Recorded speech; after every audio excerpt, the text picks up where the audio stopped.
Om Shanti, everyone. Welcome to the Monday workshop.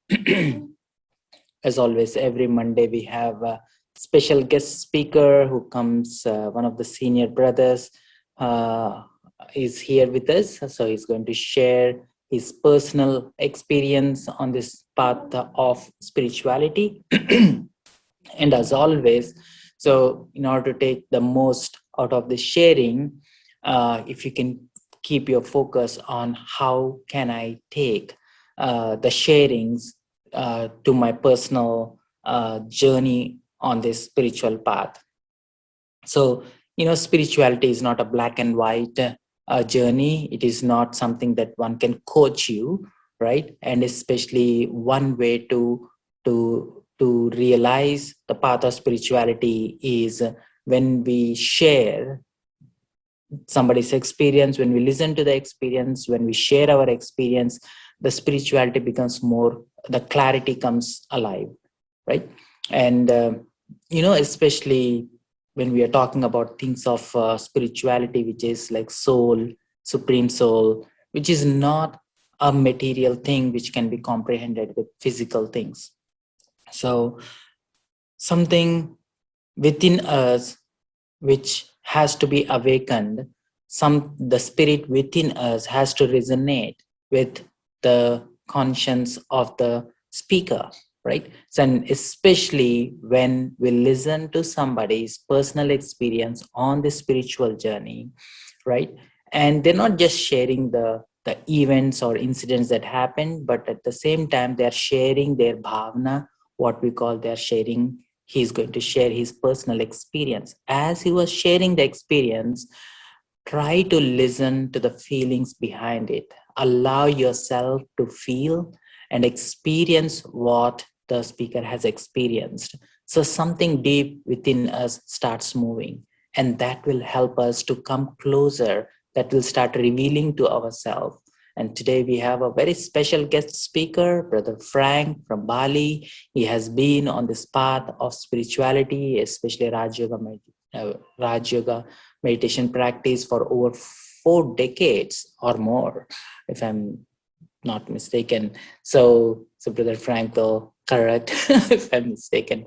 But Brother Frank has been serving in Bali for a long period, and there are a good number of students, BKs, who came from this journey. One of them is with us, Sister Michelle, Sister Fern, and a lot of them are first visited Bali as a tourist, visited Baba Center, and then they got inspired by it, and then they picked up the vibes, and that vibes, whatever they experienced, that realized, has been a guiding light for most of them to find their way back to Baba, right?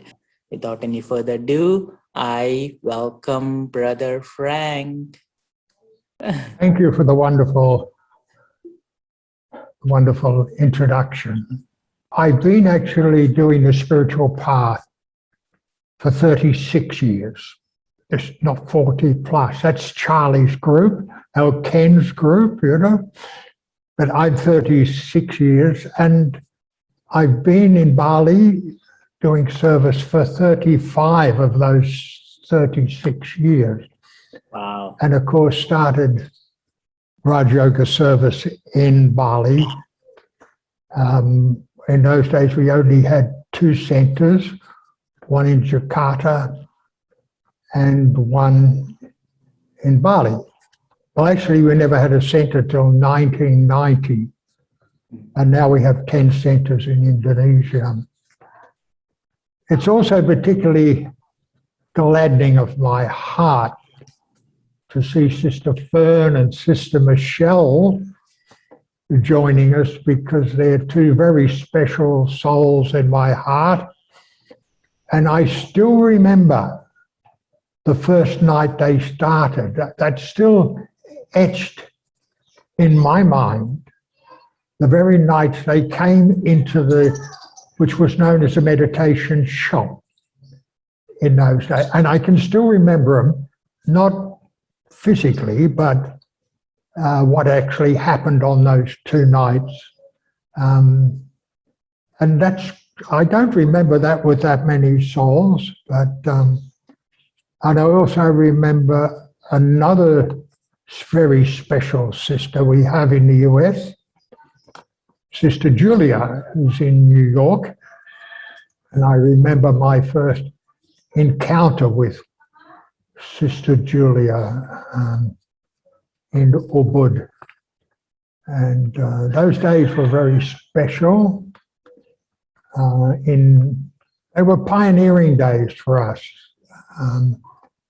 Setting up service in a third country was also quite a challenge. Because my original country, I give a little history about myself. My original country was India. Not only Harish Pai is from India, I am too. But unlike a lot of Indians who migrated to Australia, I took birth in Australia. You see, I took rebirth in Australia, but I didn't get it accurate. I took birth to a Catholic family in Australia, and not being a Catholic soul, there was a lot of challenges with that. And I was only churning this morning a little bit about this life, not just the spiritual life, but the time before it as well. And one of the things I think that we all should be carrying through our life is love. And what's your icon of love that you had when you was a child? You know, if you think back, when you was a small child, who did you go to for love? Yeah? I think most of you, if you shut your eyes and thought about it for a minute, have felt that love, it was probably from the mother. 80% say the mother, some say the father, some say their dog or cat, you know, and some have nothing. Well, I was a little fortunate as a child. I wasn't particularly loved by the parents because I never fitted in with their modeling that they had as a child of being a good Catholic. And even a priest told my father that I wasn't a good Catholic. My father said to me, the priest said you're not a good Catholic. And I said, I know that. I don't want to be a Catholic, though, you know. And that was very hard on my parents, you know, because they wanted a child that was a good Catholic. But I was defamed quite a bit. I also had a violent father who used to smack me around when I didn't meet the image that he had of me, because I was a challenge for him. I was, you know. But I was very fortunate. I had an auntie who had 10 kids, and I was somewhere in the middle. So when I'd go over to her place, I would be sitting amongst all the kids in the middle. There was some older, some younger. But she used to always be and say to me, I always remember this because it happened to me twice in the same life. She said, you're okay. You're okay. You'll be all right. Because my mother told everybody I would never amount to anything. So even now, sitting here today, I sometimes look up and say, hey, Mum, look at me now, you know. So I had love from a child, but in an auntie who was my icon of love at that time. So no matter what happened to me during my young years, I always had this. And I think that was probably the only love that was given to me without needing in return. Okay? Everybody else is trading love. They say, look, I love you, do what I want, marry me, I love you, and then they want you to be what you're not. And so there's always this trade-off going on.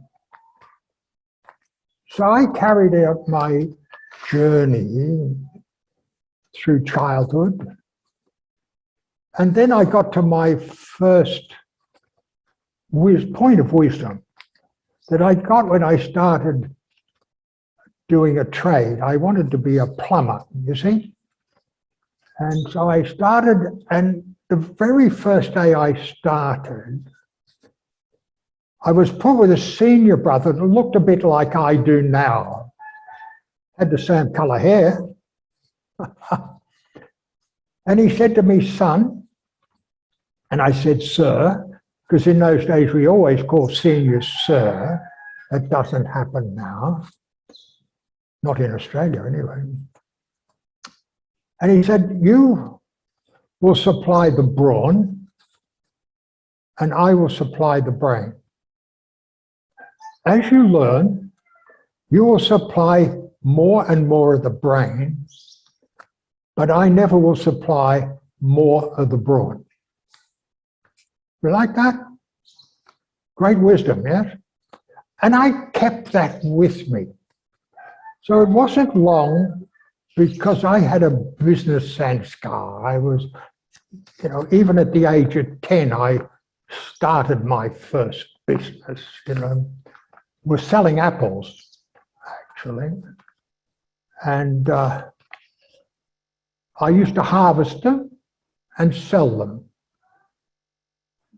The trouble I had with that was that the trees that I harvested the apples from were in the presbytery where the priest lived. And he used to have a different word for me taking those apples. He said I stole them. This is negative, yes, to say to a small child this. I told the priest I never stole one apple. I only harvested the apples and took the ones that were on the ground. I never took any from the tree. Okay. So yes, I did shake the tree a lot, to increase the yield. But this was I'm giving you an outline to what my personality was like. And I was always doing business. I had that type of soul. And I'm still doing business, but today for the Brahma Kumaris, instead of myself personally. I don't need to do it for myself personally anymore. And then I went through life. I did the marriage thing, the child thing, 2 lovely children.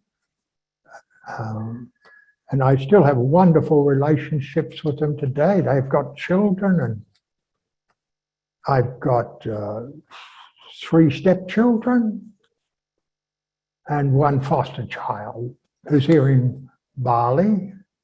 And I'm now a great-grandfather. I did all that, But then I got to thinking, what was this one thing in my life that I always seemed to be missing? And then I had built a company at that stage, pumping and irrigation and all that stuff. Lots of people, 100 people working for me and that. And it was going well. I used to get up at 3 in the morning, go to the office, do most of the office work I needed to do by 10 a.m. and I'd go off for the rest of the day then and go with my son to the cricket or the football, or to the beach, or spend time with the family. But there was still something that was missing. one little tip I give before I go into that, I give for those that are in business, something that I used to do. I would never take business calls at home overnight. In those days, everything was telephone. We didn't have all these internet things and that, and emails and that then. We didn't even have faxes at that time. So people would ring up at night and my wife would answer the phone. I never answered the phone. And she'd ask, yes, I'd like to talk to Frank. She said, what for? Business? Oh, no. He doesn't talk to business after 5 p.m. She said, that's the finish of the day. Yeah, so I'll come back to that again later. So I never had this business thing going to bed of a night with all this stuff, going to sleep with and trying to wake up. You'd wake up with business if you did that. I didn't like that. But then this question started to rise. So I started on what many did at that time, the New Age quest. I start reading books by Jonathan Livingston Seagull and what's his name, some of the Buddhist monks and that. I was in the quest for integrity. Yeah. So I start giving lectures on integrity. I was already lecturing at a horticultural college in Melbourne on irrigation. So I was able to start giving lectures to different groups. I got a lot of invitations, so it must have been popular. But there was still something missing. I still couldn't quite get my finger on this. You see, as a small child with Catholicism, the reason that I couldn't accept it, it was because it was full of dogma. Religions today, all of them, are full of falsehood. Now American politics, you should know, is full of fake. It used to be called falsehood, before that untruth.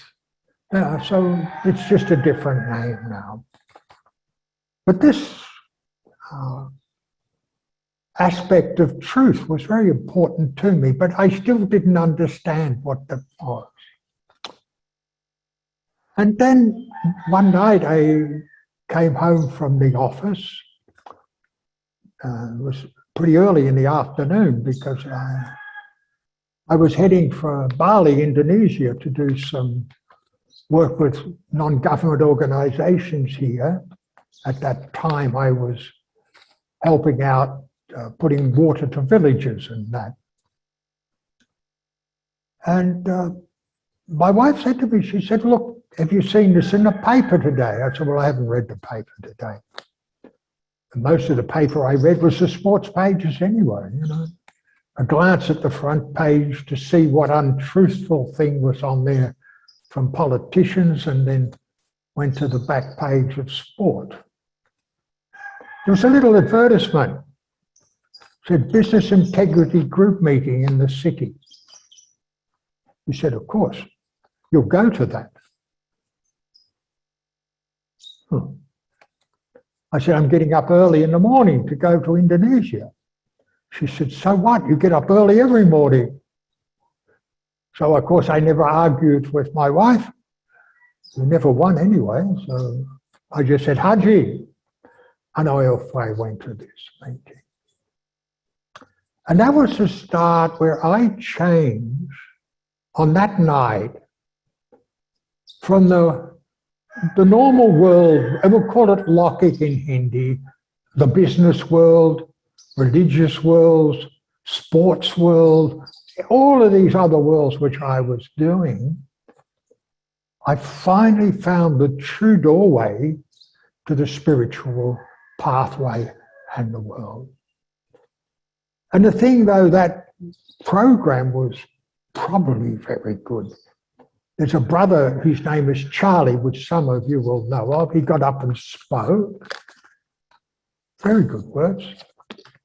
I don't remember a word he said, but it sounded good. And then another brother, Brian, got up and he spoke. It was very good, very good. I don't remember a word he said. And they said, before you go, we'd like you to have a meditation experience. So they pulled back the curtains, sister sitting there, turned on some nice music, and pow. Something happened to my soul. At the time, I had no idea what had happened. Well, what had happened is I had been released into the spiritual world. I took birth at that moment. I realized one thing from that night only, and that was that I'd found truth. I didn't understand anything. I wasn't that clever. And for the next morning, I was up in the clouds, both in an aeroplane and spiritually. I went to Indonesia. I was supposed to stay there for a few weeks. I came back in a week to join the next meeting at the centre in Melbourne. And that was my start. I soon realized that all this work that I was doing with businesses and everything was donkey work. It was not what I needed to be doing with my life. I was 47 years old at that time. 47. Yeah. I'm now 83, nearly 84. But I've still got that very first night in my mind. It's still there today. It's still the very foundation, these simple things from my early life. The love from an auntie. She's now gone on, but I can still feel that love from her today. That wisdom point that I was told as a child. And that very first night I came to the Brahma Kumaris. Not the very first night, but the very first night I woke on my spiritual journey.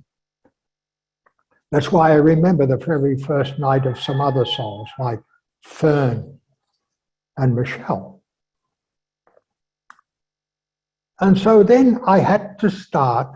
One of the very first things I realized, because there's 4 aspects that I carry with me from a very early class I heard at that time. And they are awareness, attitude, vision, action. So I had my first awareness. Awarenesses today are like visions. Some souls have visions. I don't, but I have awarenesses. So the same. And that first awareness was I had to start to learn all over again. Everything I had studied up till that point was false. And I'm not talking about a lot of things like mathematics and all. I'm talking about spiritually. Because even the spiritual gurus of the time were marketing their spirituality to make money. Yeah, earn an income. The city that I taught Rajayoga in, Ubud in Bali for so long, was full of these. Full. Though not now, they've all gone home with the COVID. There are not many left now. But it was a very deep aspect for me to realize that I'd found truth and I had to study. So I then started on this spiritual journey, and it has some different challenges along the way. Different. Most of those challenges was my own personality, what had to be corrected, realigned. I was very fortunate, I think, that at least I had a sanskara of love. So I didn't need a lot of love, But what I needed as a child was a genuine love, which is pretty hard to find. So my auntie gave me that. But then I started to understand what love was. It's power of yoga. And it's only with this power, this connection, and my understanding of this, that I was able to change myself. Nothing else. The teachings don't change you. The method, the teachings tell you what you need to do, how you need to do that. And so I started teaching what I was studying, which is a great way to learn. And so I just carried on. And over the years, I developed more and more. Started to leave these other worlds behind. I changed my whole profession from doing irrigation and pump. I started doing software. This is a very soft profession. And that sustained me as an income. I wound up selling the company I had, become free of all of that, gave everybody who was involved in it a piece of the cake, financial cake. They were happy with that. And I then started my new life. So this went more or less on and on and on for many, many years. One of the things we have to realize is how peaceless we become in that world before we start our spiritual journey. I don't think we realize that. Not many people do.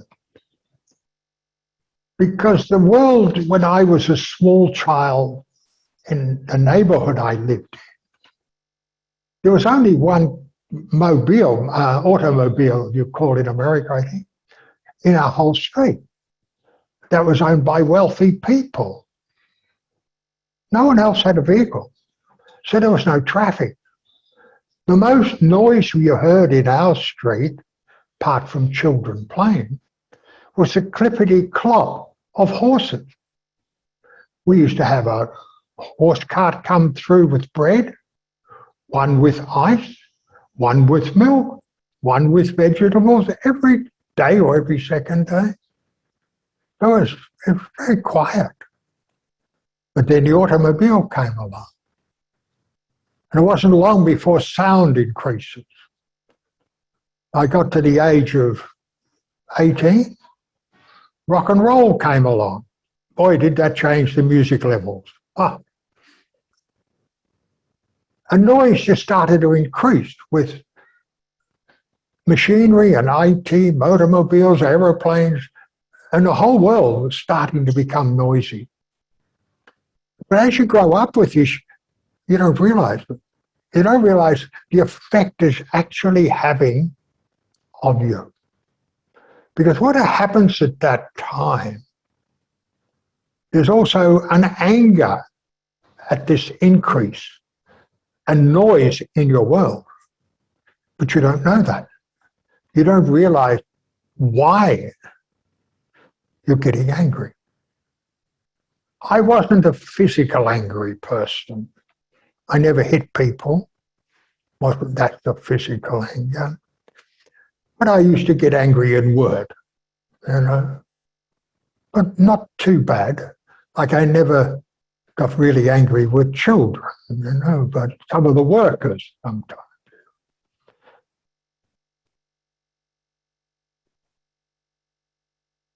So what we had to do is, somewhere along the line, this anger becomes a burden. It's something you're carrying with you that you don't like that's part of you, but you don't know how to get rid of it because everybody else that you know has it as well.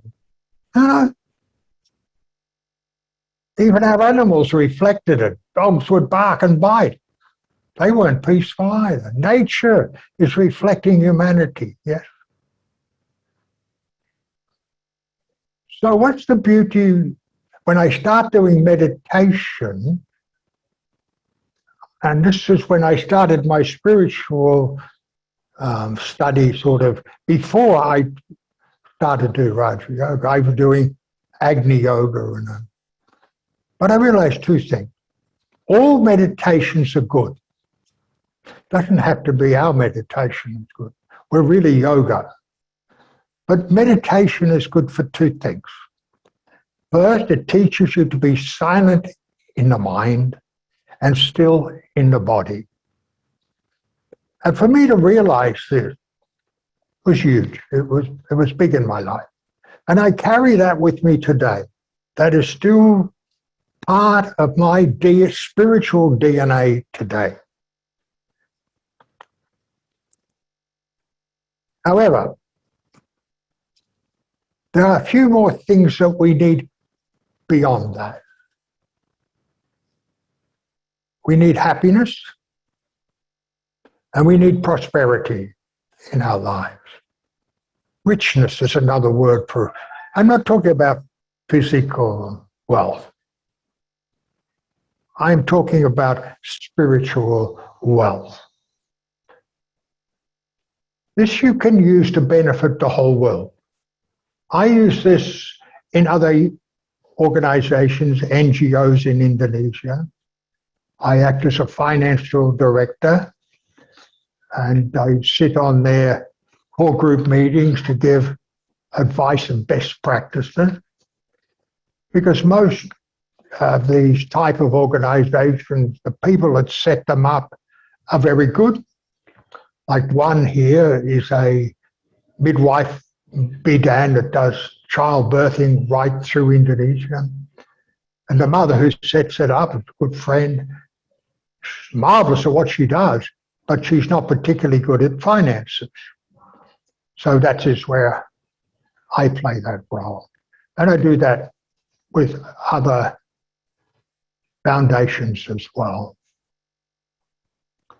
So you're able to then bring that spiritual power into those organizations. So you're never upset with any. If somebody wants to know something, you just tell them. Because you have the knowledge how to help them. But don't tell them things you don't know. Like, nobody's going to ask me how to deliver a baby, right? Nobody's going to ask me to do that. But you do everything as a gift.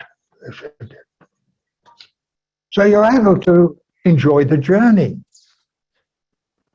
And I got to a point about 3 years ago. I'm bringing you right up to date now, because my whole life is a bit like a picture book. It's a whole lot of clips or a movie, short movie with clips. And one of the things, we was in Australia having a retreat of all the regional coordinators and the national coordinators of Asia. And we were asked to look at 3 things. I'm going to share these with you that we could bring into our lives or change that would help us move forward. Now, just realize this has just happened just before COVID arrived. Mr. COVID came along. And so I want to share these with you. So the first thing that I decided was to have less involvement in the material world. Let's say sports, politics. Who wants to be involved in it? But less interest in it anyway. And all those locking, all those worldly connections, even NGOs, to reduce the footprint and go back to essence. So this would also mean I had more time for me. It's a bit like putting everything you didn't need into a bag and just leaving it behind. There's a marvelous song, you may have heard, it's from a film. I want to leave something behind. You can look it up on YouTube. It's very good. Just, I wanted to leave something behind. And if we really want to progress, I think it's Newton's law in physics. If you want to go forward, you have to leave something behind. Right? So this is what I decided, one of those things. The second thing I decided is I still had a lot of Lockic relationships. Some used to come to the center every night for chai. Some were ringing me up, asking me to do. So it was time to reduce those as well. So, because what happens with Lockic relationships, worldly relations, that aren't following the same spiritual path you're following, is you're going to get their negative times, their subject matter to talk about, which has a percentage of negative in it. Like many people were talking about politics, and you have one in your country, Brother Donald. Brother Donald, you have? I call him Brother Donald because I'm never going to get angry or negative at my brother. You don't do that. But he's quite a character, isn't he? He's quite a character. I'm not sure if I'd want to have a lot of discussions with him, but if he was, then I would probably break off having those chats because he's a politician. So this was the second thing I did, what really freed up an amazing amount of me. But the last one was the most important, the third of these. For those that are doing Raja Yoga, this is for most of you on board here. I think most of you are doing Raja Yoga. I've got two screens, two cameras I've got to look at here. This might make it turn. For most of you, what I decided, you can do this. When you sit down to have Raja Yoga, make sure you're having yoga and not just meditate.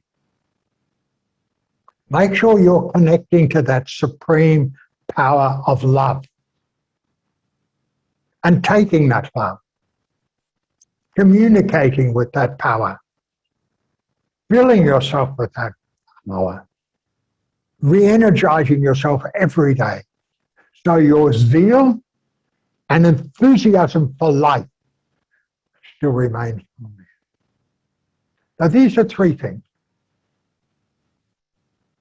I found this to be extremely powerful now that we're in this COVID time.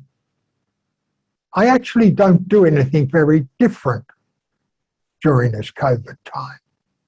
Yes, I do three physical things. Wash my hands, wear a mask. Of course, my mask is white. I only wear a white mask. And do practice, well, social distancing. You can't practice social distancing in Indonesia. They all go to you go to the doctors, every second seat has got a cross on it where you can't sit, or you go to a public place. But if you go to the temple or to a ceremony, there's no social distancing. In the center, we have our seat set out here in social distancing. But when the mothers get up and go to the kitchen, they forget about it immediately, But this time, the way I still get up at Ahmad Valley, I still get up at 3:30 in the morning for meditation. I still finish my day at 5 p.m. Anything to do with anything, I finish then, have a shower, and start my next day. Meditation in the evening, class, like I go to bed with a spiritual my mind filled with spiritual concepts and thought. Though I try not to have thoughts. The churning of knowledge is good, but thinking creates monsters, doesn't it? You know that. Everybody knows that. Don't think.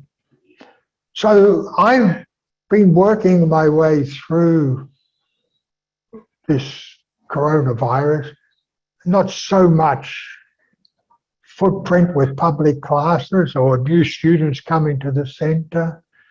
We're all online now, aren't we? It's just, whoever would have thought this?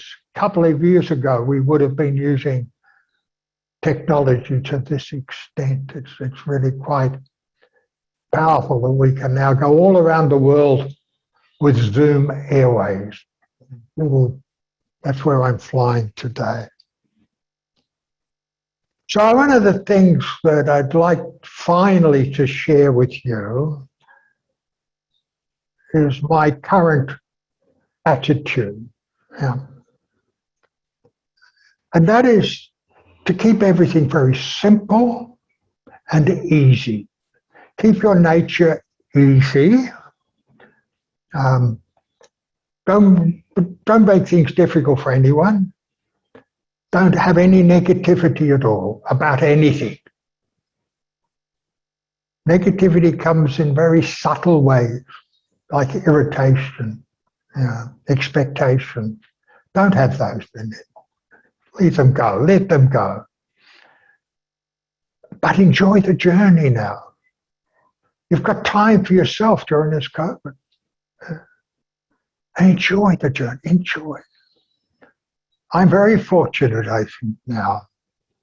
I have a lovely spiritual family that I'm part of. It's worldwide spiritual family. And no concerns and no worries. When you're talking about not just sit and meditate, but have yoga, right? I'm sure you are emphasizing connecting to Baba and all other stuff. Would you like to elaborate a little bit more on the part of meditation and what do we do extra in yoga along with meditation? Okay, well, I've explained what meditation is. I know many meditations were the same. They're all basically the same if you get to the essence. But Raja Yoga takes us into a totally different dimension. And for myself, so I can only share my own experiences of this.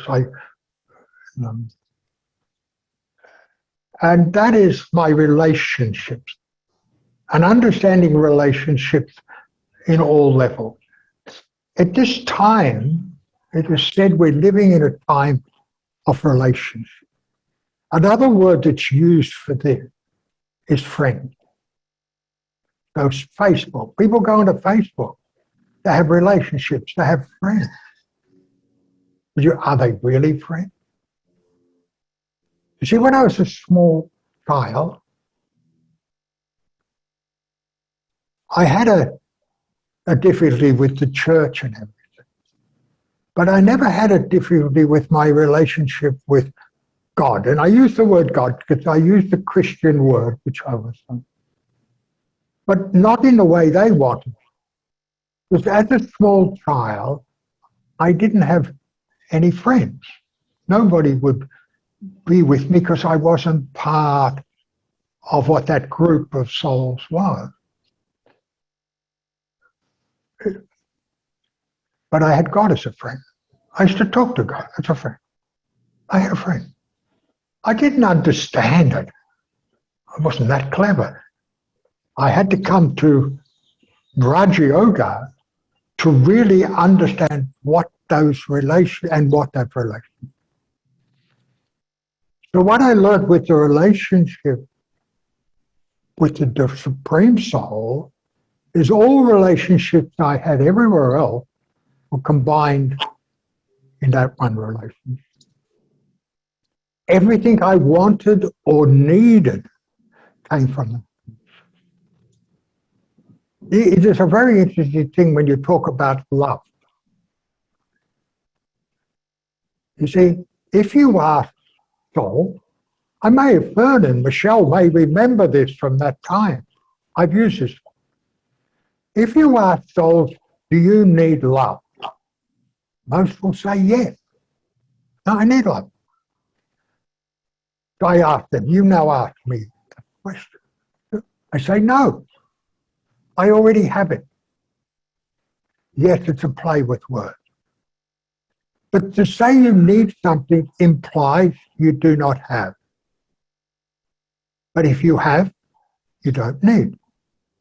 So once you establish that relationship with the Supreme Soul and with the other instruments in the divine family, you understand then what the relationships are and what the different loves are. Because we have 4 loves. Love of self first, love of God, love of family, and love of drama, or love of life. I love life. I really do. I love life. I have such a rich life because I have love. You see, if you don't have love in a relationship, that relationship is dry. So you must first have pure love, right? And so once you make that connection in yoga, which means 2 things, yeah, 2 things, let's get 2 things. Connection. So what's the simplest connection you have? You meet someone, you shake hands. Yeah, that's the connection. And when you shake hands, there's an energy that goes through between the two souls, 2 bodies.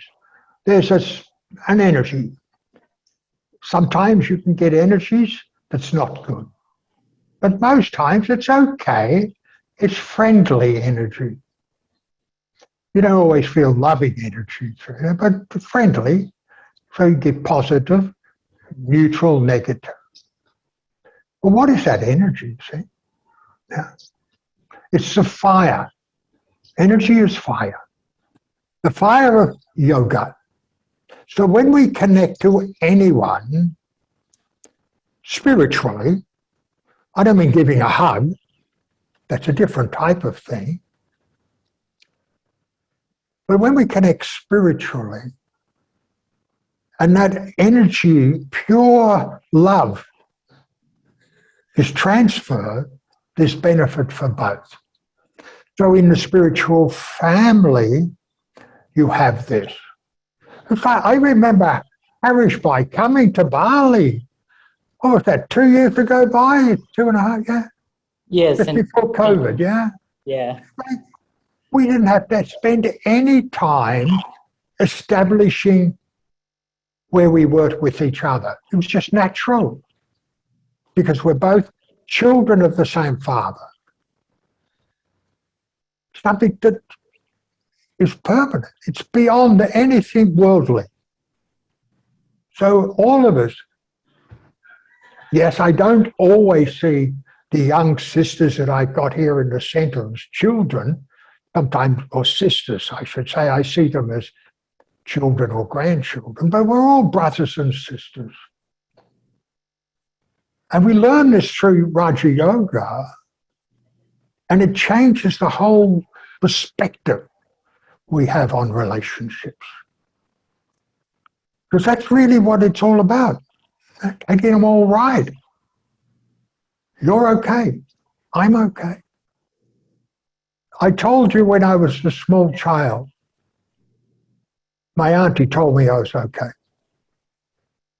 About, 15 years ago in Kuala Lumpur, we went there for a retreat, and Daddy Jenki came, our senior. She's had us all down, our senior instruments and teachers. And she looked at us for 5 minutes, never said a word. And she looked at me and she said, "You're okay." I was stunned. I was expecting a whole lot of, just said, "You're okay." And that was again, at time, I realized I was okay. I didn't have to be anything anybody else wanted to me be. I didn't have to do anything to please anyone, to do anything. Yes, we do things to make people happy. That's logic. But we didn't have to be false with it ourselves. Be yourself. Who am I anyway? Huh? Me? I'm not you. I'm not Harish Bai. I'm not Frank. Yeah. I'm a soul. And with that clear, warm, loving feeling inside, I enjoy life. I enjoy Raja Yoga. Okay, bye. Yeah. So you're not only on the spiritual path where you're just sitting in a corner and then I'm a soul, Baba is with me, I'm in the soul world, but you love the life itself. So where you engage with life, you are part of the board of a lot of non-profits, you do what is needed for the society. So I've seen you're very active at that age, interacting, doing the right thing, making a difference in people's life, not just spiritually, but also physically making their lives a little better. Right. So now, sometimes, last week also, Brother Yogesh Bhai was bringing this thing up, where people go too much on the side of the yoga or too much on the side of service, right? And when we come into the balance of, there is this continuation, yes, you are a peaceful soul, you are a child of God. You're not just peaceful and loveful only in your mind, but also in your expression of it, and bringing that back into interaction, invoking that in others who you're interacting with, and making the whole quality of the life itself better, right? The whole continuation. So, and everything in this world is driven out of action. Of course, it starts with thoughts and feelings, but it should not just stay there in thoughts and feelings. It should express, right? And that's where comes the real game, where different people have different ideas, or different people have different background of their own personal experiences, and that creates their own sanskaras. And sanskaras, in a way, it is not just an idea, it is like strong feeling or strong identity itself, right? So then two identities come. Now you have to sort it out. That's where all of this fire starts flaring up, right? So on your journey, what is the best approach that you found which works very optimally to dissolve the differences and then have that spiritual love override the sanskaras between the people?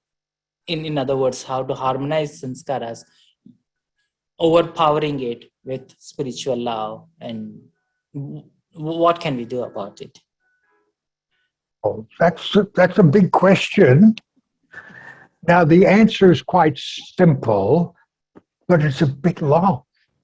I hope you've got a couple of hours, everyone. As everybody settled, put in your seatbelts, pull on the harness, we're going on another journey.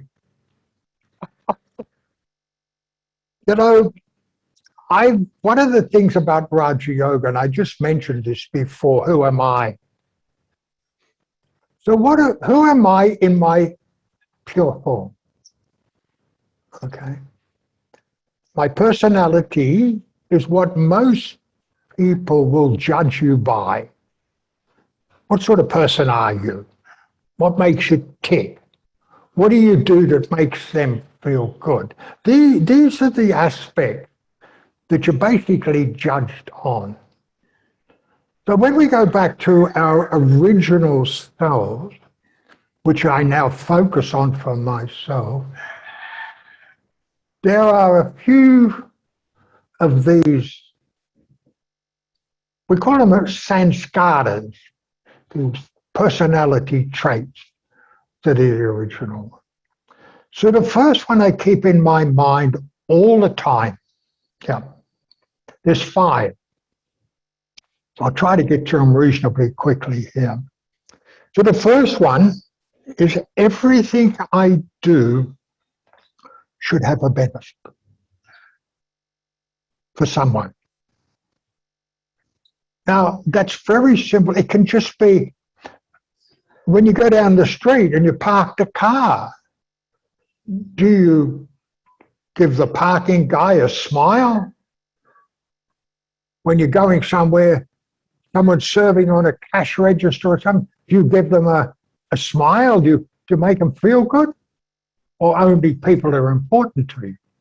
Everyone. You bring benefit.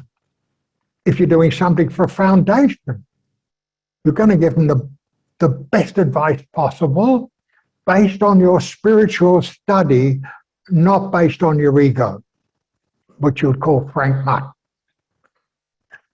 Give them spiritual knowledge.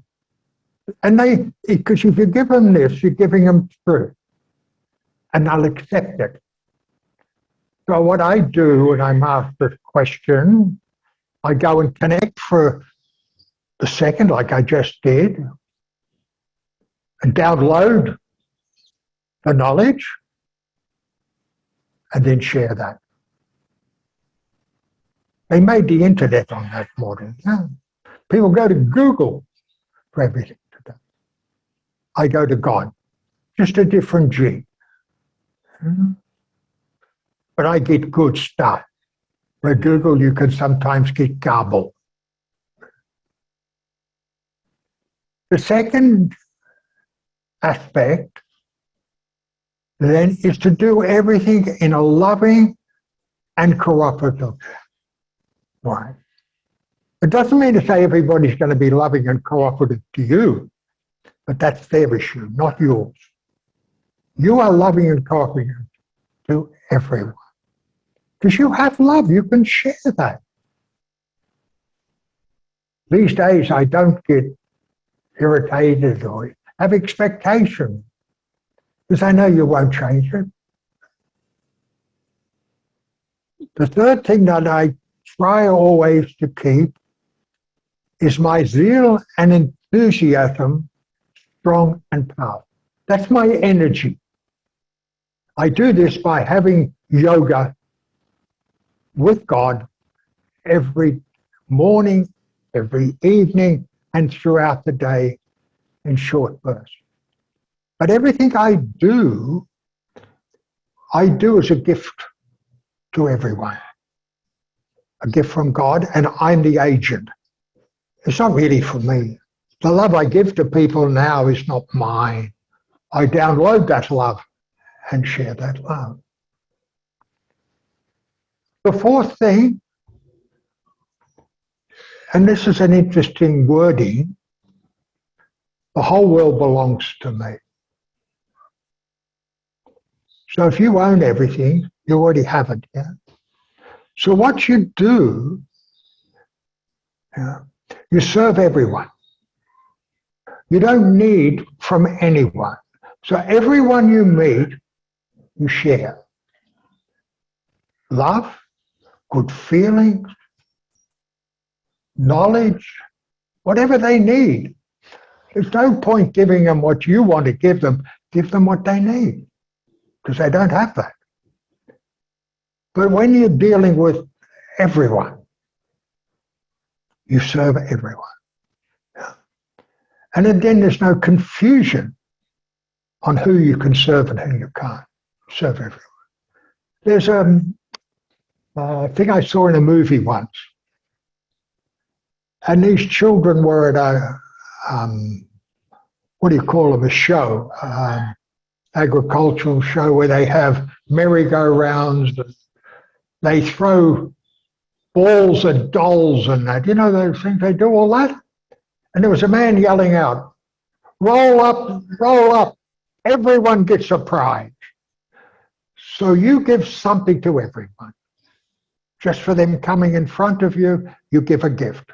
The greatest gift of all is love. But sometimes they need help in different areas. So you supply that. And the last one that I use of the 5 is soul consciousness. Now, we could change that word to call it spiritual consciousness. It's the same thing. Don't let any negative be in your personality. You don't need it anymore. So why bring it? Put it in that bag and leave it behind. Okay? So they're the 5 aspects that I use in my daily life as I travel through time. When you said that when you do Raj Yoga, it's different from doing meditation.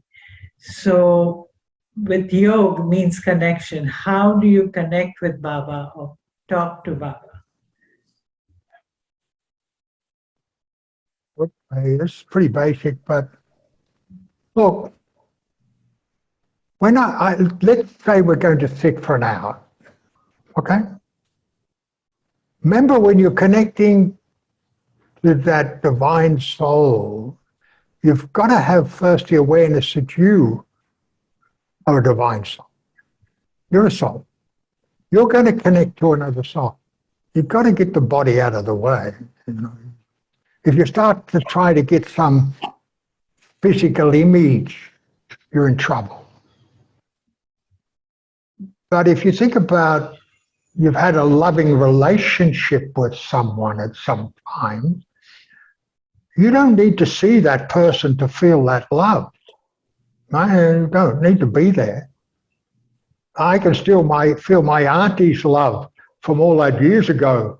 She's long gone, I'm gone. I don't need a physical image. I only remember the feeling. So when I'm going to sit, let's say 45 minutes, okay?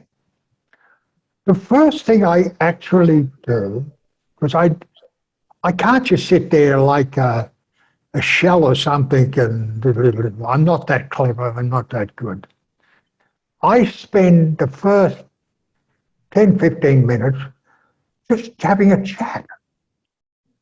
Like I did when I was a small child. I used to talk to God about what I was doing. I had no one else to talk to as a small child. My parents didn't want to know me. I had no other friends. But all I do now is the same.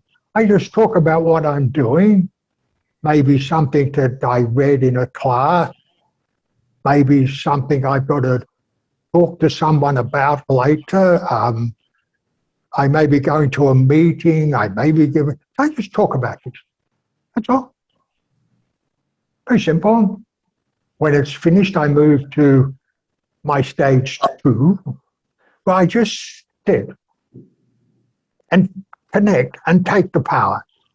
That's all. It's like turning on a faucet and letting the water come. I just let that loving power come. I can feel it. I can feel myself charging like a battery. Because the battery doesn't get too low these days. Right on top of it. 15 minutes. Beautiful. And it's all, I don't see a clock. I haven't got that. I may have a clock for the 45 minutes or the 1 hour, depending what I'm doing. And then for the last 15 minutes, when I feel all topped up, I then look at it. Who do I need to send some love to? Somebody may be sick. I send some healing love to that soul. I don't need to see the soul. I just send, somebody may have left the body. So I send some, like, how many days ago? 4 days ago, I think I forgot. We had an earthquake here in Bali, big shake. I was sitting right where I am now in the morning, 4:20. And it shook the whole building. What I didn't know, what I found out later, a village here, the name of Band, that's at the foot of the mountain, 400 homes were destroyed. Now, this is a very poor village anyway, very poor. And so I was sending Prakash this morning to the souls of those villages to reduce their sorrow. Yeah? But on the practical side, later in the day, through another foundation here, I was organizing funding to send food parcels to that village, up to 400 families, food supply, emergency food, disaster relief, management. That was very easy. I don't go to that village these days. I don't do field work much. So then you made somebody, you need them to cooperate a bit with more. Right? So you send them this energy, you see, one of the things we have to realize now, at COVID time has really helped us focus. We can't get out there and do all this physical stuff. So we have to learn now to do everything with the mind, with the soul. The mind is only part of it. Stop thinking, get into the intellect. Learn what you learn. Keep churning. Sitting in yoga with Baba, talk about the things you learn. Churn it at that time. This is what Raja Yoga is. Raja Yoga isn't sitting there like a rock, thinking like the sun is going to shine down on you and warm the rock. That's a misunderstanding. It's very active. The soul becomes active. The soul becomes enthusiastic. It becomes intoxicated with that love. That is, to me, how I connect to the Supreme Soul. I hope that gives you a bit of an insight. That is beautiful. So your yoga doesn't end when your meditation ends. It continues with your interactions with people. And we live in the downtown area of a city. And when we go for a walk, when we're going down the elevator also, there are people in the elevator, and most people are standing quietly. But I greet everyone in the elevator. And that brings a smile, and we start a conversation. And when we go for a walk, there is this guy who cleans the trash cans in the city. And I wish him good morning every day. And he says, have a blessed day. That is yoga also, because I'm sending love to all the people. Yes, in a practical way. Yes. It's not just sitting like a stone, It's 24 hours a day. That's lovely. Yeah. You're doing very well. Well, thank you. I didn't think of that as yoga. And what you made it come alive, that what we do, we become that embodiment of love and peace. Yes. And we see that in you. Thank you. Thank you. I like that. That was lovely, wasn't it, Harsha? Did you love that? Yeah, it's beautiful. So I always have this thought that, say, you are you when you're meditating, you're still you when you're not meditating. You're you. If you are a peaceful soul, if you're at work or if you're here, you're still who you are. You can't be something else when you meditate and something else when you're not.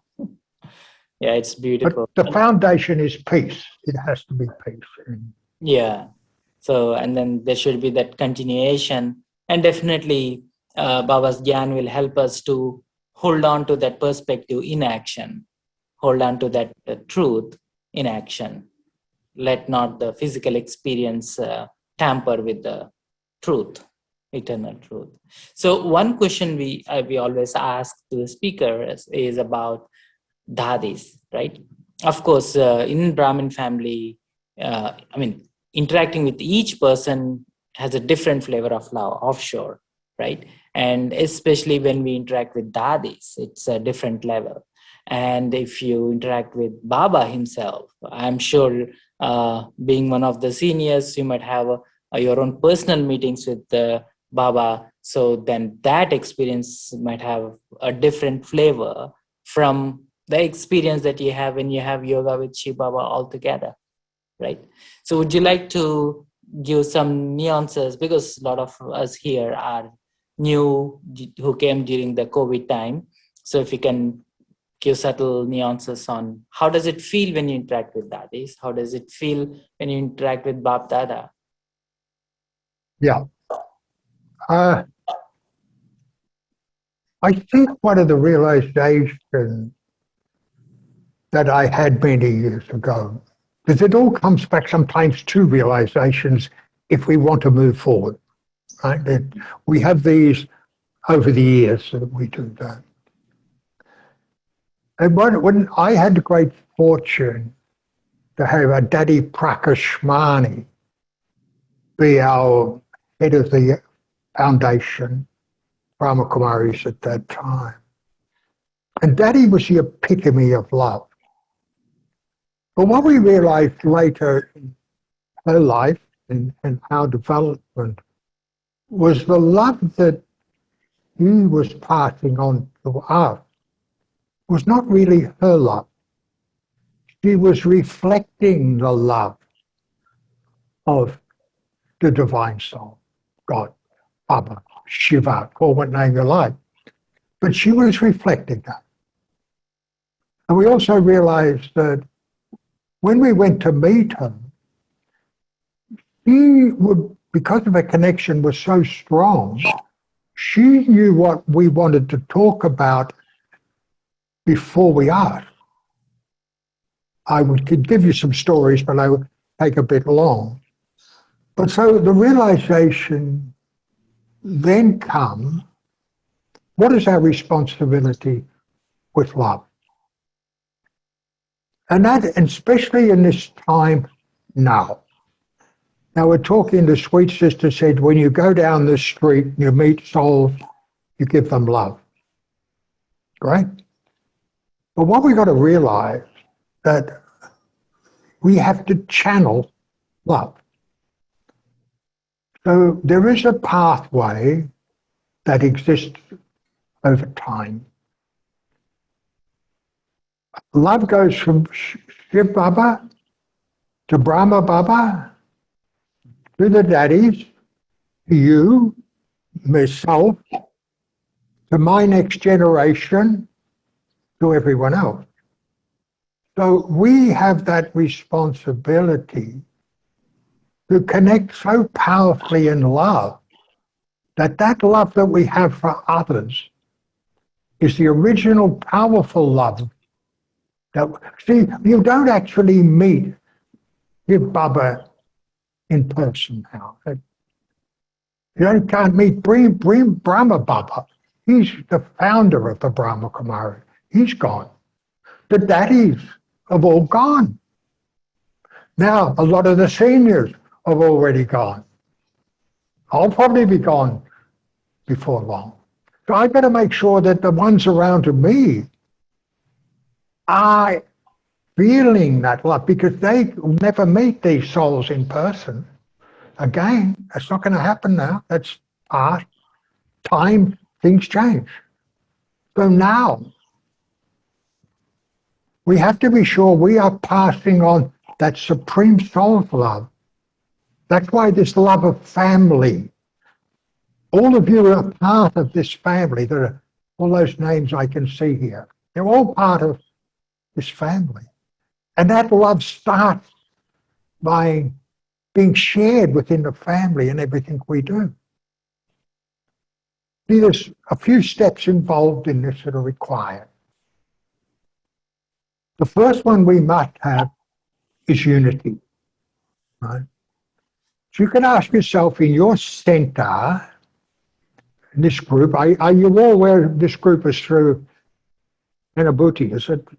And my old center, which was San Francisco, of course. I used to stay, you don't know that.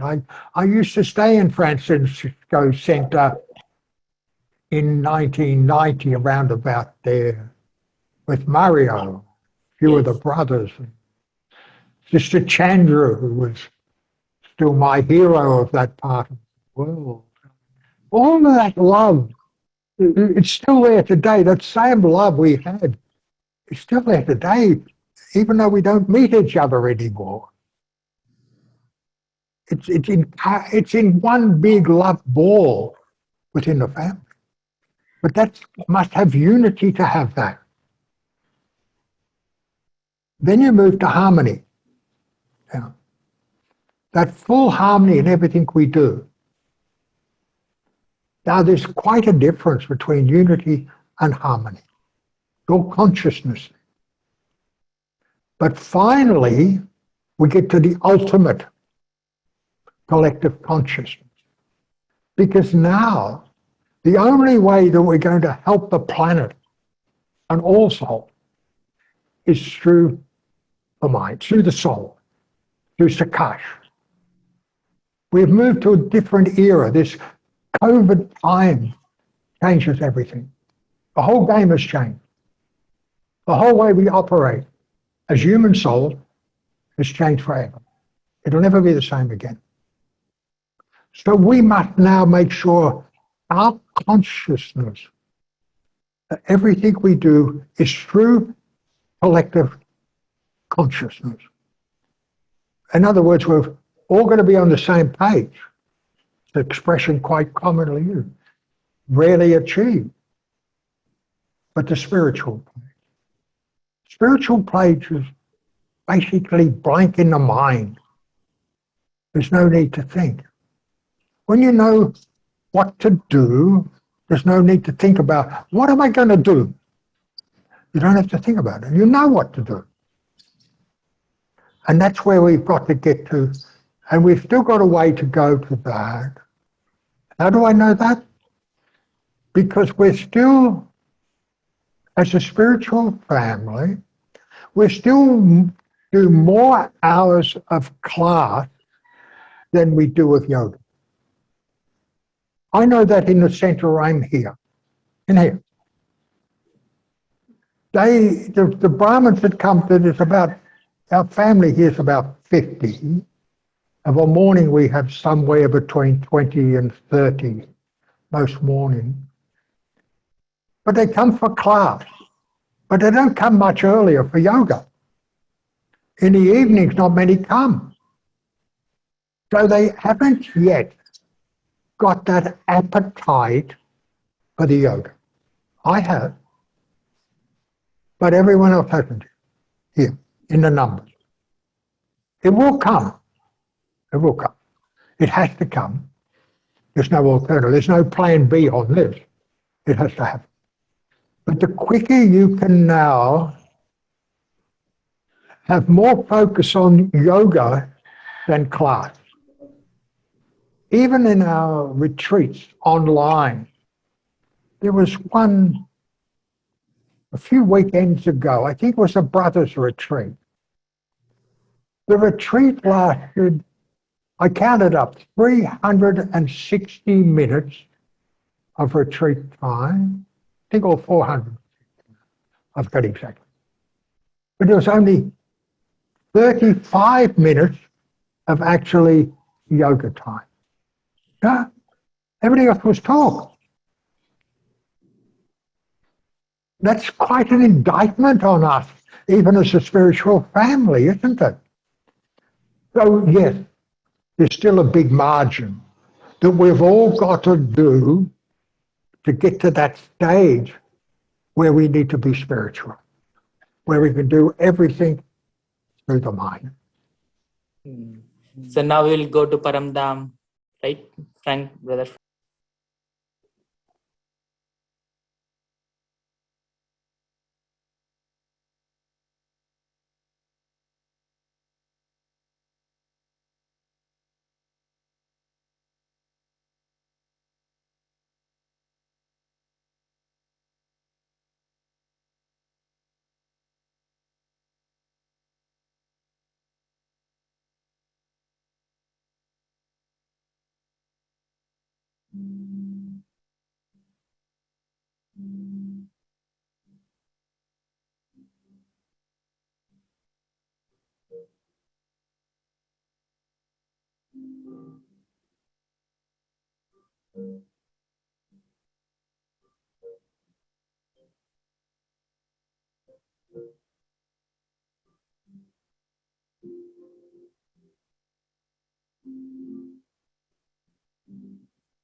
Om Shanti, everyone.